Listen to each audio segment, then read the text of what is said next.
Les lives du refus de la misère. Avec, pour thématique, travail décent et protection sociale.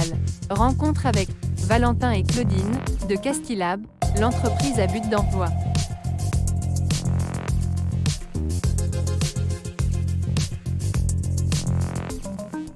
On reprend notre journée mondiale du refus de la misère. Vous êtes en direct de Libourne, de l'esplanade François Mitterrand, pour cette journée si spéciale organisée par le collectif du refus de la misère.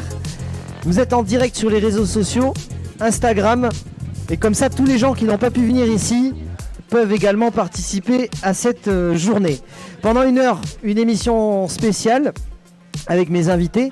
Nous avons Valentin Lovenbruck, directeur de Castilab, l'entreprise à but d'emploi qui utilise le dispositif Territoire Zéro Chômeur Longue Durée. On va détailler ce que c'est. Bonjour Valentin, bienvenue. Le directeur est venu accompagné de sa salariée, Claudine. Bonjour Claudine, vous êtes salariée et du coup membre de ce dispositif. C'est ça, bonjour à tout le monde. Je vais m'intéresser à ce dispositif Territoire Zéro Chômeur Longue Durée, qui est un dispositif expérimental pour les gens qui sont éloignés de l'emploi, qui sont un peu fâchés avec Pôle emploi, on va dire ce qui est aussi. Alors Valentin, en quoi ça consiste ? Alors, c'est pas encore un dispositif, c'est une expérimentation. Ça fait 15 mois. On espère que ça deviendra un dispositif dans quelques années. On a été habilité il y a un peu plus que ça, mais on a démarré l'activité en tant qu'entreprise à but d'emploi il y a 15 mois. On a démarré, on était 11 salariés, et avec cette ambition qu'il n'y ait plus de chômage subi à Castillon-la-Bataille. Oui, parce que Castillon a été identifié comme une ville où le chômage était très important. On s'est dit qu'il y avait un souci. Et alors, ce que j'ai lu, c'est que vous partez du principe que tout le monde peut travailler, quelles que soient ses conditions, et en plus qu'il y a du travail sur le territoire. Alors, comment vous avez fait pour résoudre ces problèmes ? Parce que quelquefois, on nous dit, bah non, moi je suis qualifié en ça et il n'y a pas de travail. Ou alors, il y en a d'autres qui peuvent dire, j'ai pas forcément envie de travailler parce que mes conditions physiques, morales, matérielles, et tout un tas de conditions ne me le permettent pas. Alors, comment vous avez résolu cette équation ? On rencontre les personnes, on parle, on essaye. C'est 3 actions qu'on fait. Et on se forme. Si on arrive à se former, en fait, on nous forme à Castilab. Moi, j'étais pas couturière. Et maintenant, j'arrive à coudre, je me forme tous les jours. Je me forme dans plein d'autres domaines, donc on se forme. Et alors, comment ça s'est passé ? Parce que vous dites on essaye. Vous avez fait du porte-à-porte, vous êtes allé voir Claudine, qui était identifiée comme quelqu'un ne travaillant pas. Et vous lui avez dit, est-ce que ça vous dit quand même de travailler, ou c'est Claudine qui est venue à vous ? C'est moi qui est venue à Territoire Zéro chômeur. Donc, je suis venue, j'ai fait...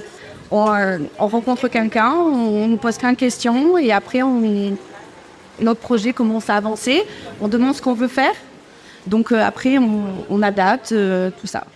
C'est là aussi que c'est tout à fait innovant comme dispositif, parce que vous ne répondez pas à une offre d'emploi. On ne vous dit pas il y a ça à faire ou ça à faire comme travail. On part de vous en fait, on part de votre proposition en disant qu'est-ce que vous avez envie de faire pour aider Oui, c'est ça, parce que moi j'avais jamais mis un pied dans la couture. Hein. D'accord. J'avais toujours rêvé, mais j'avais jamais osé franchir le pas parce qu'il y a la vie, il faut qu'on travaille. Donc là, j'ai pu réaliser ce que je voulais faire et je n'ai pas mis totalement. D'accord, ça fait 15 mois depuis le début ? Non, moi je suis depuis le mois de décembre. Donc ça va bientôt faire 1 an, au mois de décembre que j'y suis. Comment ça marche votre contrat ? Vous avez 35 heures par semaine Moi, je suis à 33 heures. D'accord. En fait, j'ai mon fils qui a une pathologie, donc qui m'adapte aussi à mon travail. Donc, comme je suis une maman qui a besoin des fois de sa santé, donc on va voir la direction donc, qui nous permet d'être libre là-dessus. C'est 33 heures. Un CDI polyvalent. C'est adaptable et voilà. Et on apprend beaucoup de choses. Donc, moi, je sais que je suis arrivée, je ne connaissais pas l'ordinateur. Tout ce qui était Excel, tout ce qui était Word, et maintenant je sais tout faire. Et être en compétence et en confiance en soi. Alors tu fais de la couture, de quelle manière en fait ? Tu sers les associations Là on a une association qui apprend à vivre avec le cancer, donc on fait des pochons. On est en train de faire des cabas parce qu'on est en train de monter une boutique, donc on fait des cabas. Et on a fait pour la mairie, pour les écoles, on a fait des housses d'ordinateur. Et là on fait des décorations de Noël, on laisse créer, voilà. D'accord, donc il y a des clients voilà, qui savent que tu es identifiée comme couturière de Castilab et qui viennent te voir en disant tiens, on aimerait bien... Oui, qui vient voir le pôle couture et ou Valentin qui démarche, voilà, et du coup... Et du coup ça marche comme ça. Tu fais aussi de l'événementiel ? Oui. On a préparé un couscous pour 80 personnes mercredi dernier. Et aussi, tu t'occupes des espaces verts, et notamment du cimetière de Castillon. Voilà, on nettoie le cimetière, on l'entretient, donc je fais aussi de l'espace vert. Et ça aussi, ça part d'une de tes propositions, ou quand tu es arrivé, tu t'es dit, tiens, Oui, c'est moi carrément, parce que moi j'étais dans la clôture et j'ai dit à Audrey, la sous-directrice, j'ai dit je veux un peu d'espace vert. Et oui, ok, vas-y, il n'y a pas de souci. Par contre, si on a des besoins, elle nous met, voilà. Mais sinon, on demande quoi. Je vais être dans l'espace vert.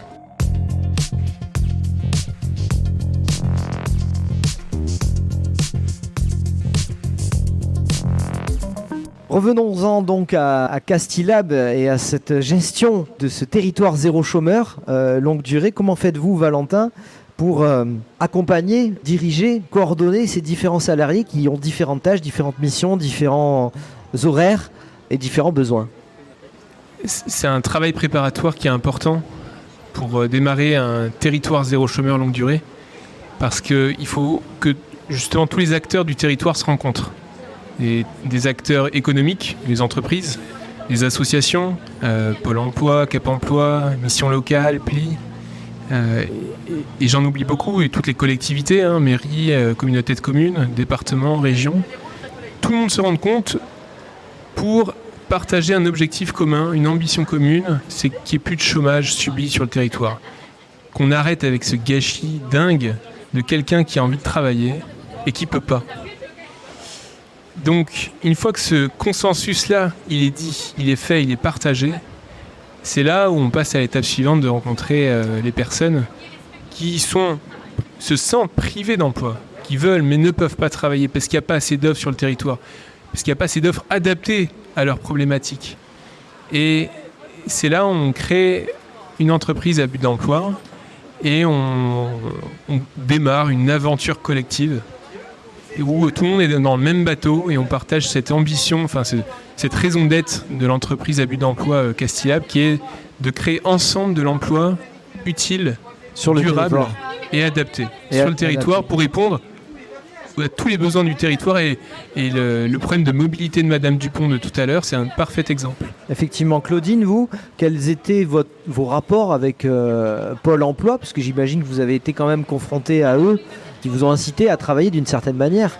Oui, j'étais pas inscrite au Pôle emploi, j'avais arrêté toutes les démarches, je ne pouvais plus. Pourquoi? Parce que c'était pas adapté, j'ai eu beaucoup de problématiques à cause de mon fils, que je m'absentais souvent parce qu'il était tout petit, il avait des problématiques, donc je pouvais pas. Et après, je suis restée dans les vignes. J'avais un mauvais rapport avec le travail, j'étais démotivée, j'en pouvais plus. Et depuis que je suis à Castilab, j'ai envie de me lever tous les matins, je suis épanouie. Ah oui, vous aviez envie de travailler, mais vous ne pouviez pas parce que, non. Si je comprends bien, votre fils vous obligeait à vous absenter. Je ne suis pas véhiculisée, moi non plus. Voilà. J'ai pas le permis, j'ai pas. Donc c'était restreint à Castillon-la-Bataille, son permis, c'est très compliqué. Et ça, c'est très intéressant parce que ça sous-entend que, en fait, le travail n'est pas adapté à chacun. Et que c'est pour ça qu'il y a autant de chômeurs. C'est pas parce qu'ils veulent pas travailler, c'est parce que on prend pas la peine de s'adapter aux besoins et aux conditions du salarié. Combien de personnes avez-vous sous votre coupe? On est 50 salariés. Et dans tous les domaines confondus? Menuiserie, espace vert. Il y a une nouvelle boutique qui va s'ouvrir locale et bio, des fruits et légumes. Il y a une crêperie. Il y a le pôle couture, il y a le pôle administration, le pôle conciergerie de vie. Il y avait un besoin sur le territoire, donc le besoin, donc travail. D'accord, ça a été identifié ça aussi, les besoins du territoire. Ouais, ça vient des deux côtés, c'est-à-dire soit du territoire qui dit là on a besoin, qui le fait savoir par différentes manières, et ça peut venir aussi du futur salarié. Oui. Qui dit voilà, moi j'ai une compétence et j'aimerais beaucoup travailler par exemple dans les pâtisseries américaines, et on voit qu'il n'y a pas de concurrents aujourd'hui qui font des pâtisseries américaines à Castillon-la-Bataille. Donc est-ce qu'on pourrait monter cette activité-là? J'ai essayé de la monter toute seule, j'ai pas réussi. Et est-ce qu'on pourrait le faire dans le cadre d'une entreprise où il y a justement des collègues de travail pour épauler? Là, on y arrive moins. Et c'est ce qui s'est passé sur, par exemple, l'activité pâtisserie américaine.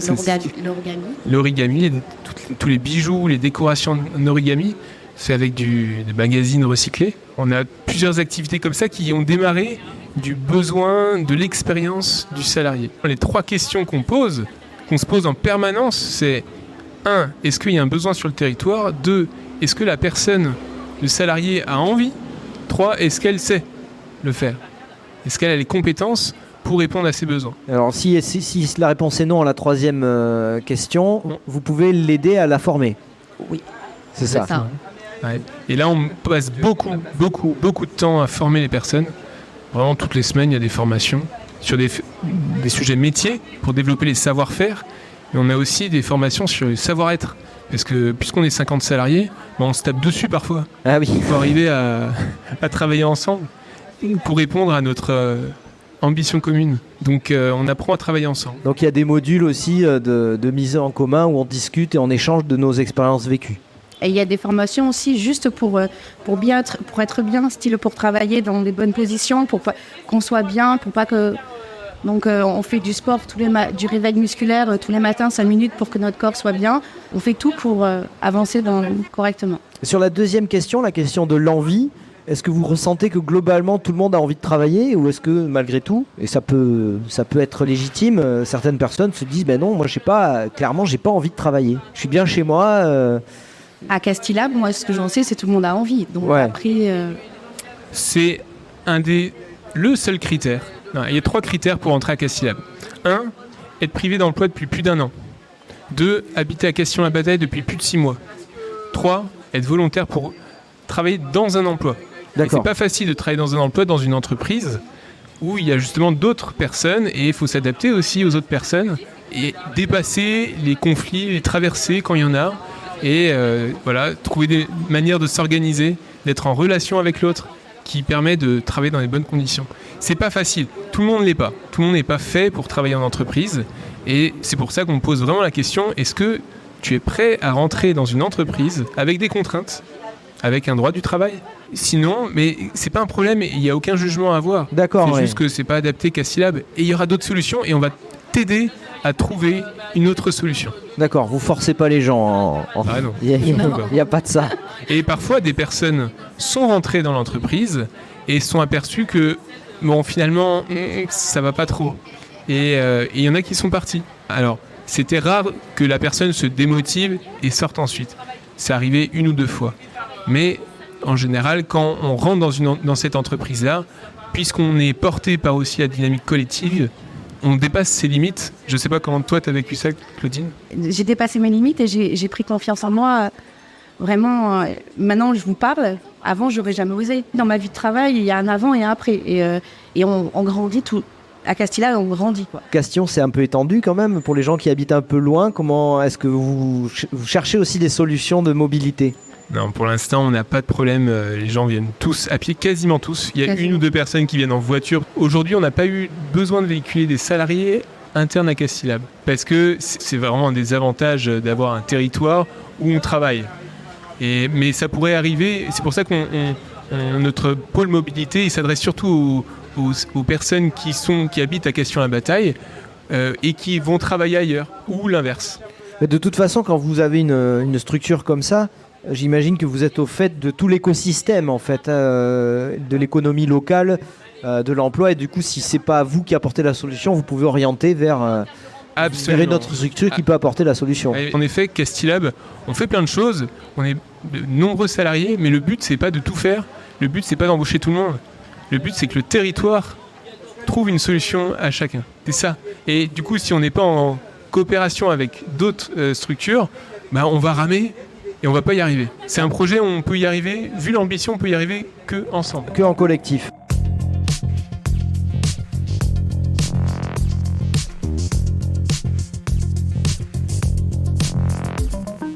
Je reviens au territoire zéro chômeur de longue durée à Castillon-la-Bataille, en expérimentation depuis 15 mois maintenant, qui permet à des travailleurs éloignés de l'emploi de retrouver un emploi en partant de leur propre volonté, en adaptant le travail à leurs besoins aussi.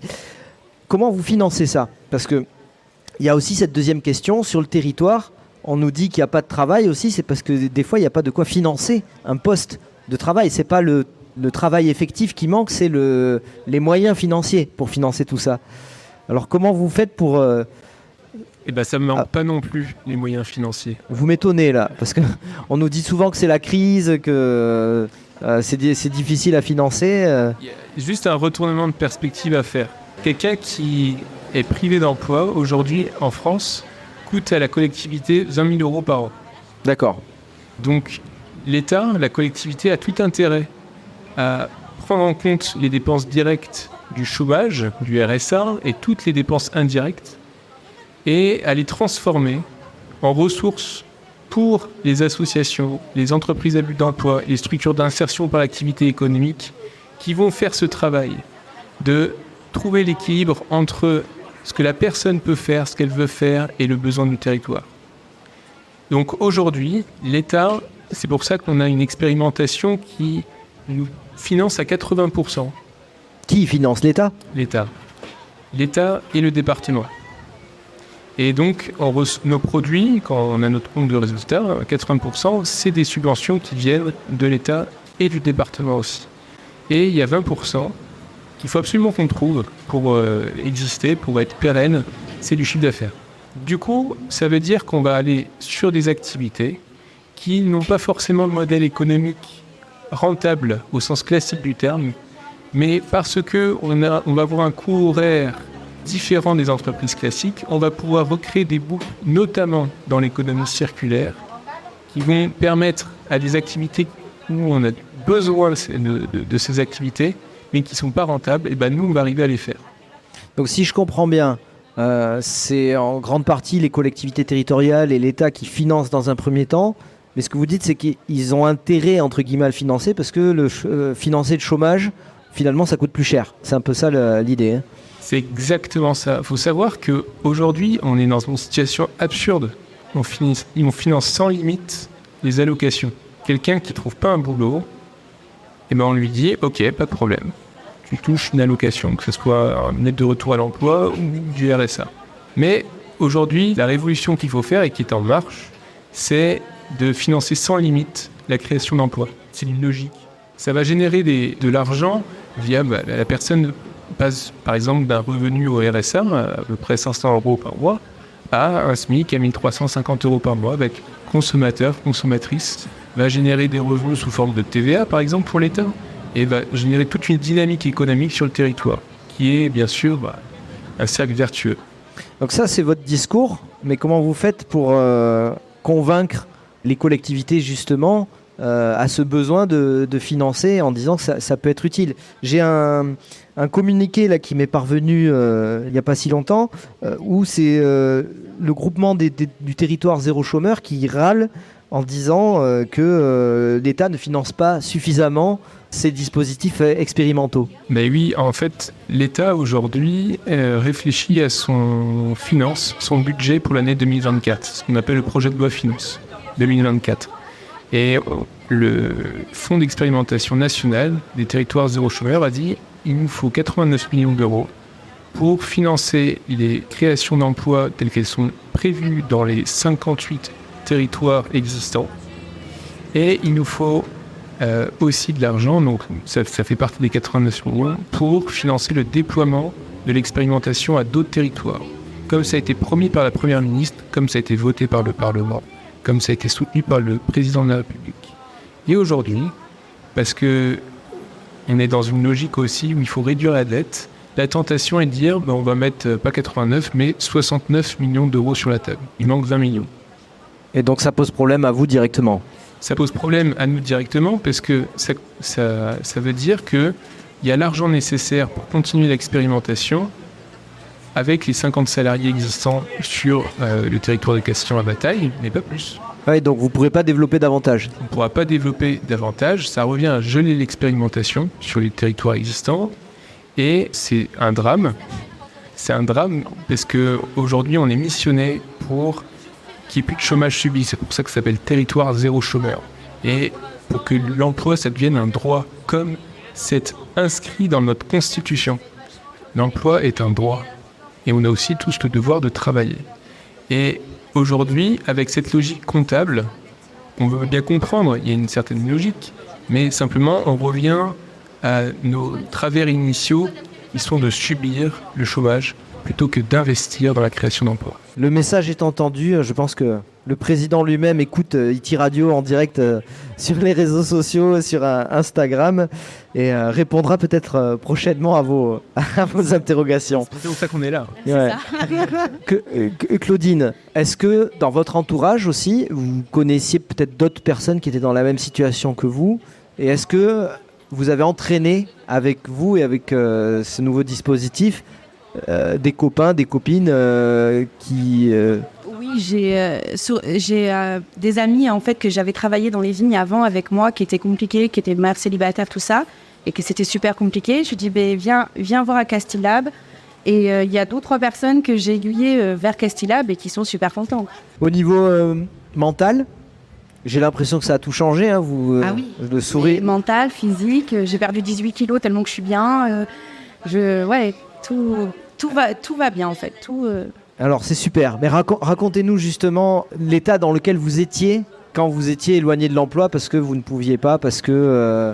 Je travaillais dans les vignes pendant des années, mais en fait c'était juste pour nourrir, c'était pas le travail que je voulais faire. Et en fait j'étais le classique traditionnel du travail, j'en pouvais plus. Je cherchais plus, ça faisait 2 ans que j'avais pas travaillé parce que on m'avait rabaissé, parce que c'était pas adapté à moi et à cause de mon fils, tout ça.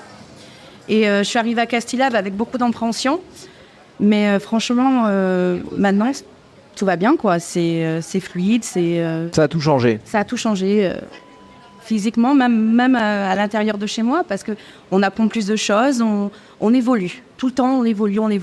Il y a un autre point positif aussi, c'est que j'ai l'impression que ça permet de redévelopper des métiers qui avaient disparu ou qui n'étaient pas forcément visités. Je pense à ébéniste, par exemple. C'est un métier qui est plutôt en disparition. Et j'ai l'impression que grâce à ces dispositifs, on peut retrouver des ébénistes. Enfin, il y a des métiers qui ressortent un peu. Vous ne croyez pas si bien dire. On travaille beaucoup avec les matières qui sont destinées à être brûlées, à être enfouies, à être perdues. Et justement, puisqu'on a un peu plus de temps pour travailler ces matières, on peut en redonner une deuxième vie. En faisant par exemple, là, aujourd'hui, avec les palettes qui sont toutes cassées, et bien, avec des palettises, on récupère le bois et on fait des composteurs en bois de palettes recyclés. Et on fait aussi les cabas qu'on va vendre dans la boutique avec des tissus recyclés, avec des draps qu'on nous donne, qu'on va à la recyclerie. Donc tout est du recyclable. C'est notre matière préférée, ce qui va à la poubelle.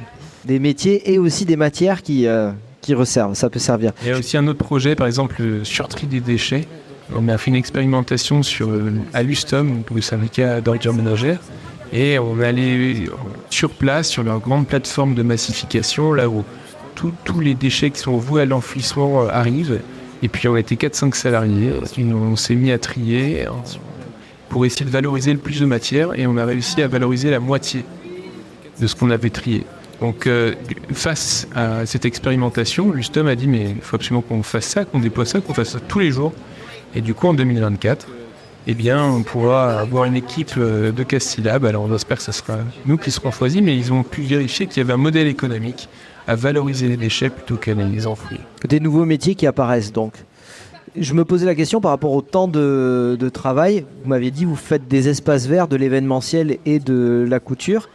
Est-ce qu'il n'y aurait pas là aussi une solution, une autre approche du travail où au lieu de se dire on va travailler 35 heures sur une même fonction, sur une même tâche, eh bien on peut faire par exemple 3 jours sur de la couture et puis après 1 jour sur de l'environnement parce qu'il y a plein de métiers qui sont difficiles où on n'accepterait pas de les faire sur toute une semaine, mais par contre on nous dit si c'est 4 heures par semaine, si c'est 1 jour par semaine, oui on peut y aller quoi. Est-ce que ça peut développer aussi ce nouveau genre de... Oui, ça développe ça, et en plus on a tous on a mal au dos, on a des problématiques, et ça nous permet de pouvoir travailler aussi dans l'espace vert, juste 4 heures, mais ça nous permet aussi de travailler dans ce domaine-là et que sans problème en fait. Il y a un quart des personnes qui sont reconnues travailleurs handicapés à Castilab, et il y en a quand même beaucoup plus qui ont des problèmes physiques, mais qui ne sont pas forcément reconnus encore. Et du coup, c'est une nécessité, c'est juste pour survivre, on est obligé d'adapter le travail physiquement. Et c'est pour ça que la polyvalence est un moyen, en effet, de solutionner cette problématique.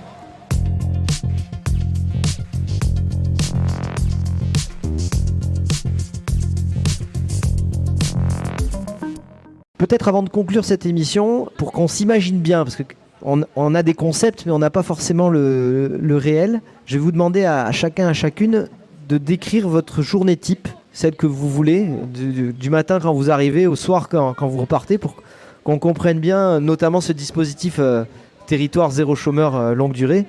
Claudine, une journée type, ça se passe comment? J'arrive à Castilab toujours en avant pour boire le café et discuter avec mes collègues. Il est quelle heure?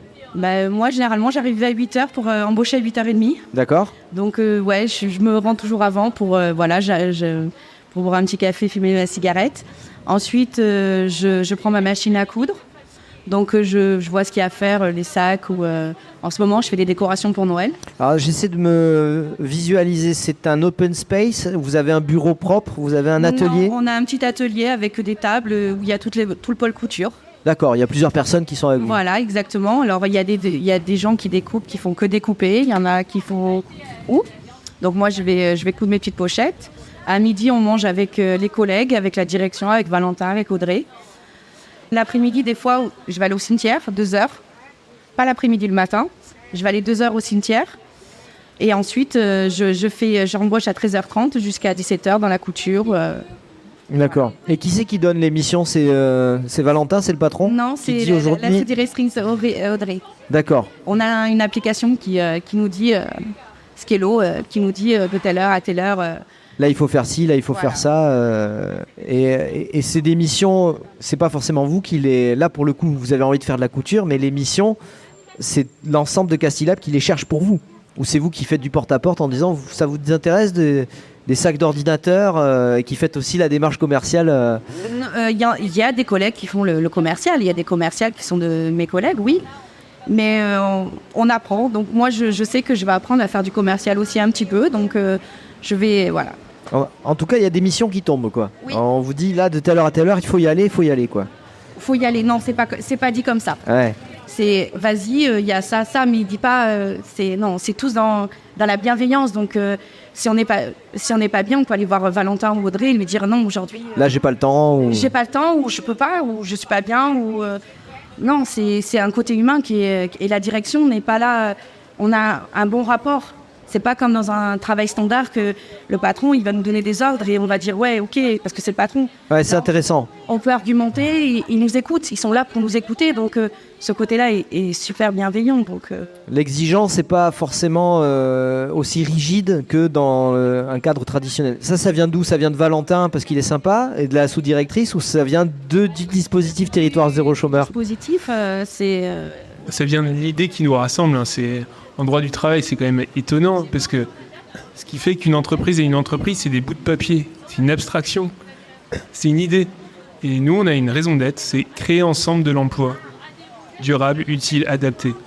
Okay. Donc, moi, ça m'intéresse absolument pas à titre personnel de dire toi tu fais ça, toi tu fais ça, toi tu fais ça, et puis exécution. Ou toi t'as pas fait ton travail. Je prends un exemple concret. Claudine, elle a une mission, il y a un contrat qui est négocié avec je ne sais plus quelle école pour fabriquer des housses d'ordinateur, par exemple. Dans le contrat, l'école dit nous on aurait besoin de ces housses pour telle date. Comment vous faites vous pour gérer avec le salarié pour que ça soit malgré tout rendu en temps et en heure? C'est la confiance. C'est la confiance, tout simplement. On marche à la confiance, oui. Bien sûr que des fois, la direction elle fait là aussi pour nous, des fois pour cadrer un peu. C'est logique, c'est tout à fait logique. Mais ça reste toujours, même s'ils nous recadrent, ils vont prendre le temps de discuter avec nous, même des fois 1 heure, parce qu'il y a un problème et qu'on n'arrive pas à le régler. Ils vont prendre ce temps-là pour nous et tout est transparent à Castilab. On sait combien dépense, combien il y a dans l'entreprise, tout est transparent et on fait partie de Castilab. Oui, c'est une question de santé mentale. Si on a des secrets, ça prend de l'énergie. Ouais. Et ça n'aide pas la confiance. Donc tout le monde fait... On travaille en confiance, donc on met sur la table tout, à peu près.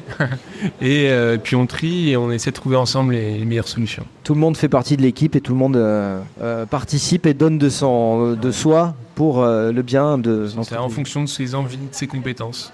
Alors votre journée type, Valentin? C'est compliqué. Non, j'ai fait un exercice de communication la semaine dernière où tous les jours, justement, je disais à peu près ce qui se passait. C'était dans le cadre du lobbying qu'on fait pour faire reconnaître cette expérimentation et aussi avoir les moyens de réaliser notre ambition. Et du coup, oui, tous les jours, c'est un peu différent quand même. Lundi, il y avait des embauches, donc il fallait accueillir les personnes embauchées. 3 embauches. Il y avait des points qui jalonnent la journée avec différents salariés qui ont à chaque fois un rôle spécifique dans l'administration, dans le commercial, plein de rôles en interne pour que ça tourne. Ensuite, le mardi, c'était du développement d'activités. Donc là, c'était beaucoup en mairie et auprès de partenaires économiques pour trouver des gros contrats pour avoir du chiffre d'affaires, les fameux 20%. Le mercredi, qu'est-ce qu'on avait le mercredi ? On avait la rencontre régionale avec la centaine de personnes qui venaient de toute la Nouvelle-Aquitaine, qui étaient intéressées par l'expérimentation territoire zéro chômeur. Le jeudi, on a eu un magnifique article dans Sud-Ouest qui justement décrivait en une seule double page qui on est, le cœur d'un territoire zéro chômeur. Et le vendredi, c'est la journée où on prend soin. On prend soin des machines, on prend soin des gens, des relations, d'organisation. Donc on fait des réunions ensemble. À 10h par exemple, il y a la réunion pour améliorer notre fonctionnement. Tous les salariés volontaires y participent. Et là, on prend le temps là où on n'a pas le temps ailleurs, de dire ok, on va essayer de s'organiser un peu mieux sur ce pôle parce qu'on ne sait pas qui fait quoi. Voilà. Donc là, on prend le temps d'organiser ça, d'améliorer le fonctionnement, d'organiser les élections à des délégués du personnel, par exemple, parce qu'on atteint un seuil où il faut y penser. Voilà, pour aussi des représentants de salariés auprès d'autres instances du dispositif territoire zéro chômeur. Et puis après, on a une réunion générale avec tous les salariés entre 11h et 12h30. Et là, donc, il y a un tour de table. C'est un moment béni pour nous, sacré, parce que justement, on découvre la réalité de chacun qui exprime, qui est invité à partager une pépite, une difficulté et le challenge la semaine prochaine. Et c'est un très beau moment. Et puis, chacun est aussi invité à poser à l'ordre du jour des points qui concernent tout le monde pour qu'on puisse les traiter, pour information, pour avis ou pour décision. Si ça, c'est pas du travail décent, quand même, je pense que ça peut s'applaudir quand même, un dispositif comme ça. On les entend pas, mais on les perçoit, les applaudissements un peu ici. En tout cas, bravo. Vous échangez avec les autres territoires d'expérimentation ? Parce que là, en Gironde, je crois qu'il n'y a que Castillon qui propose cette expérimentation. En Gironde, c'est ça ? Absolument, on est le seul territoire en Gironde, pour l'instant, on l'espère. Et avec les autres, on espère qu'il y en aura beaucoup d'autres. Avec les autres des autres départements, vous échangez, vous Oui, on a un collectif. D'accord. Un collectif et on a intérêt à ce que chaque territoire aille bien et à faire nos preuves, parce que c'est trop beau. Ouais. Et on veut que ça continue. Ça a l'air en tout cas. Merci infiniment d'avoir participé à cette émission en direct et en public. C'est pas évident. Mais en tout cas, bravo à vous. Continuez, Territoire Zéro Chômeur, on va suivre ça de près. Objectif pour 2024 ? Que chacun ait une place. Et ça, c'est un chemin. On peut chiffrer ça, bien sûr. On peut faire plus 20 salariés en 2024. On a fait plus 30 salariés en 2023. On espère qu'on aura les moyens budgétaires pour financer ces ambitions. Mais au-delà des chiffres, c'est vraiment la dynamique. Et c'est les rencontres et c'est le quotidien qui fait qu'on réussit ou pas l'expérimentation. Et que chacun trouve son chemin. Merci beaucoup, continuez ainsi. On peut vous applaudir très fort pour cette participation à cette belle émission radio. Merci beaucoup. Une production IT Radio.